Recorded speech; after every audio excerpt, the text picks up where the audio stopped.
Hey guys, welcome to my YouTube channel foodie V. आप भी ना मैं सोकर उठी थी क्योंकि आज हमारे घर में ना हमारे घर में क्या पूरे नालागढ़ में आज कट था, तो कुछ समझ ही नहीं आ रहा था अभी। तो पूरा दिन बोरिंग सा रहा। फिर मैंने सोचा चलो आज मैगी बनाते हैं।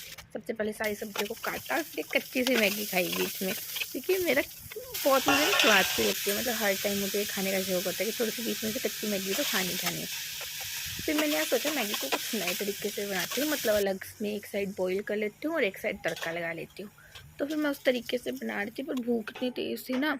चॉकलेट भी लाई थी मैं साथ में मैगी के, बट चॉकलेट खाने का टाइम भी नहीं था। मतलब ऐसा था कि बस फटाफट बने और मैं खा लूँ भाग के।